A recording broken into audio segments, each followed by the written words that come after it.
Narito ang isang kwento tungkol sa pakikipagsapalaran ng isang binata sa lugar ng kanyang kasintahan na may lahing aswang. Si Ben ay isang simpleng binata mula sa Maynila. Nang makilala niya si Lyra sa isang online dating app, agad siyang nabighani sa kanyang kagandahan at pagiging palakaibigan. Matapos ang ilang buwan ng pagliligawan, nagpasya si Ben na bisitahin si Lyra sa kanyang bayan sa isang liblib na probinsya sa Visayas. Excited si Ben sa kanyang paglalakbay. Balita niya, napakaganda raw ng probinsya nila Lyra, at sabik siyang makita ang mga ito. Ngunit bago siya umalis, nagbigay ng babala ang kanyang lola. Mag-ingat ka, apo, wika ng kanyang lola. May mga bali-balita tungkol sa mga aswang sa lugar na yon. Huwag kang magtiwala agad sa kung sino-sino. Hindi pinansin ni Ben ang babala ng kanyang lola. Akala niya mga kwento lang ito ng matatanda. Nang makarating siya sa bayan ni Lyra, sinalubong siya nito nang may malawak na ngiti. "Welcome sa aming bayan, Ben," bati ni Lyra. "Sana magustuhan mo dito." Sa unang ilang araw, naging maayos ang lahat. Ipinakilala ni Lyra si Ben sa kanyang pamilya at mga kaibigan. Napakabait at palakaibigan ng mga ito. Ipinasyal din ni Lyra si Ben sa mga magagandang tanawin sa kanilang bayan, tulad ng mga talon, bukid, at dalampasigan.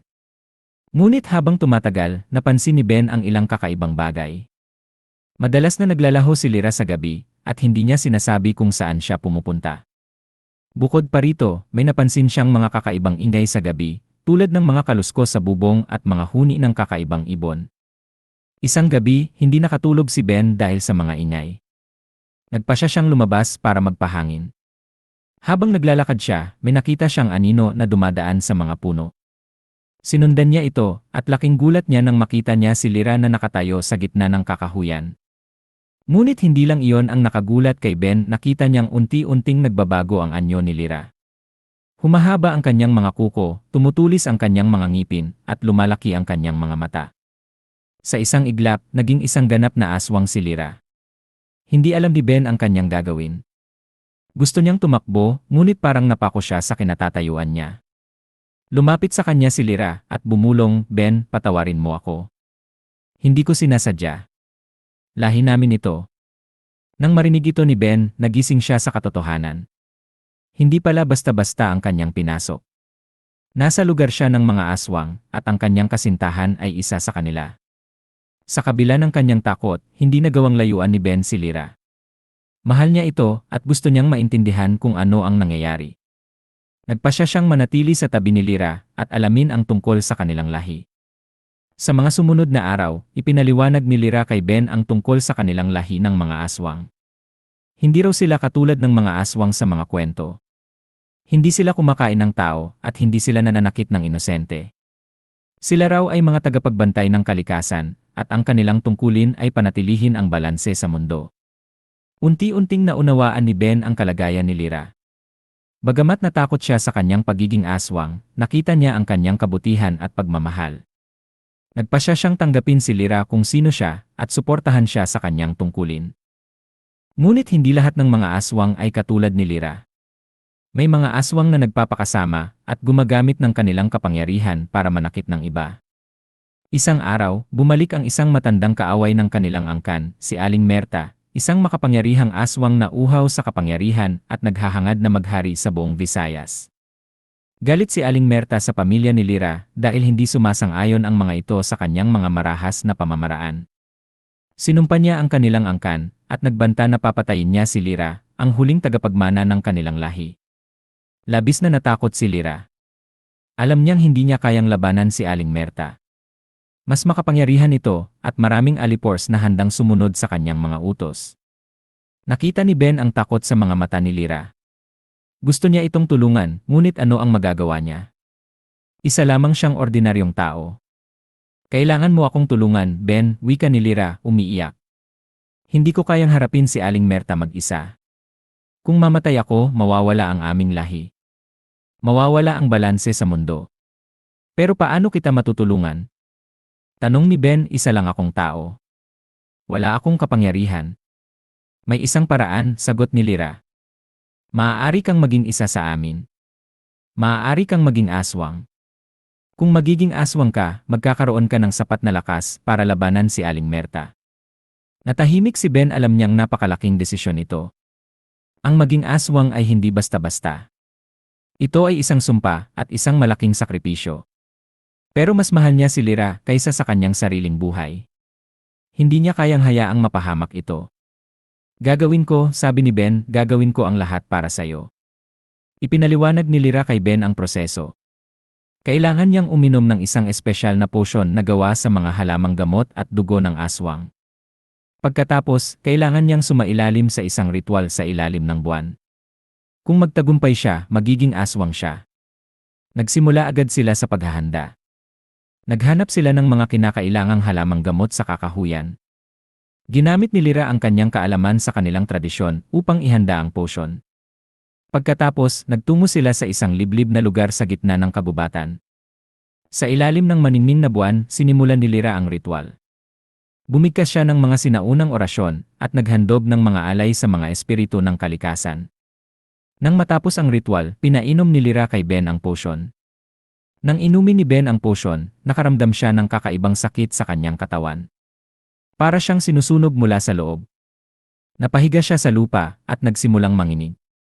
Pinagmasdan ni Lyra si Ben nang may pag-aalala. Alam niyang mapanganib ang ritual at hindi siya sigurado kung magtatagumpay ito. Ngunit wala na siyang ibang pagpipilian. Kailangan niyang gawin ang lahat para mailigtas si Ben at mailigtas ang kanilang lahi. Matapos ang ilang oras, humupa ang sakit. Dahan-dahang bumangon si Ben mula sa lupa.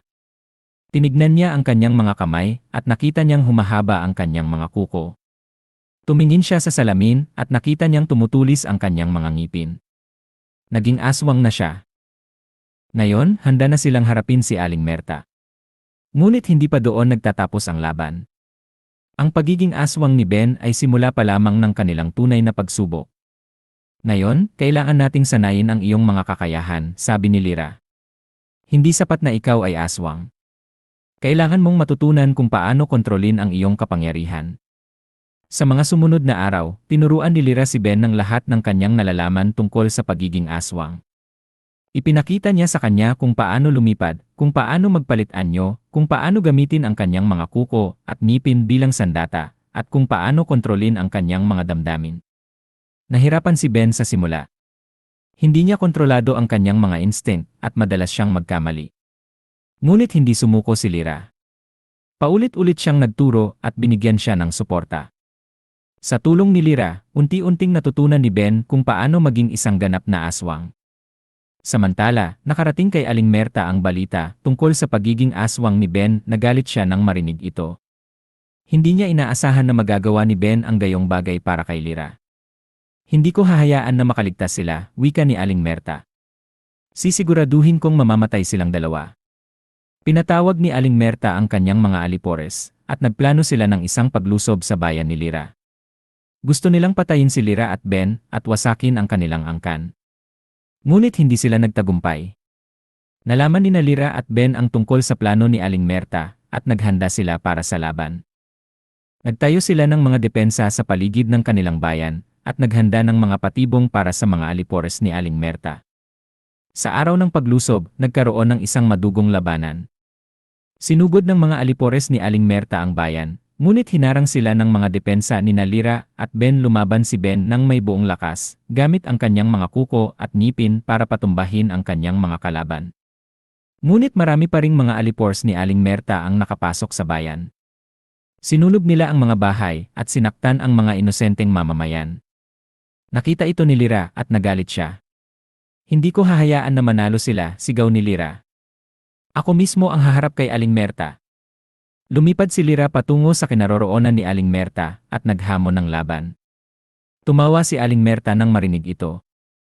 Akala mo ba kaya mo akong talunin? Wika ni Aling Merta. Isa ka lamang mahinang aswang. Hindi ka karapat-dapat sa aking panahon. Hindi sumagot si Lyra. Sinalakay niya si Aling Merta nang may buong puwersa. Naglaban sila sa himpapawid, nagpapalitan ng suntok at sipa. Pareho silang malalakas, ngunit mas may karanasan si Aling Merta. Sa huli, natalo ni Aling Merta si Lyra. Binitawan niya si Lyra sa lupa at naghanda siyang patayin ito. Ngunit bago pa man magawa ni Aling Merta ang kanyang balak, dumating si Ben, sinalakay niya si Aling Merta mula sa likuran at itinumba siya sa lupa. Hindi kita hahayaan na saktan si Lyra, sigaw ni Ben. Nagalit si Aling Merta. Binalingan niya si Ben at nagsimulang makipaglaban. Mas malakas si Aling Merta kay Ben, ngunit hindi sumuko si Ben, gumamit siya ng lahat ng kanyang natutunan mula kay Lyra at lumaban ng buong puso. Sa huli, nagtagumpay si Ben na patumbahin si Aling Merta. Humihingal siya at puno ng sugat ang kanyang katawan. Ngunit nakatayo pa rin siya, handang ipagtanggol si Lyra. Tapos na ang laban, Aling Merta, wika ni Ben, talunan ka na. Hindi sumagot si Aling Merta. Sa halip, ngumisi siya at sinabi, hindi pa ito ang katapusan. Babalik ako. Sisiguraduhin kong mamamatay kayong dalawa. Pagkatapos, naglaho si Aling Merta sa dilim. Nang mawala si Aling Merta, tumakbo si Ben patungo kay Lyra. Binuhat niya ito sa kanyang mga bisig at dinala sa isang ligtas na lugar. Ayos ka lang ba? Tanong ni Ben, nag-aalala. Ayos lang ako, sagot ni Lyra nang hihina. Salamat, Ben, salamat sa pagligtas sa akin. Gagawin ko ang lahat para sa'yo, sabi ni Ben, mahal kita. Ngumiti si Lyra at niyakap si Ben. Matapos ang labanan, nagsimulang muling itayo ni Lyra at Ben ang kanilang bayan. Tinulungan nila ang mga nasaktan at siniguradong ligtas ang lahat. Alam ni Lyra at Ben na hindi pa tapos ang laban. Babalik si Aling Merta at kailangan nilang maghanda para dito. Ngunit hindi sila natakot. Alam nilang magkasama nilang malalampasan ang anumang pagsubok.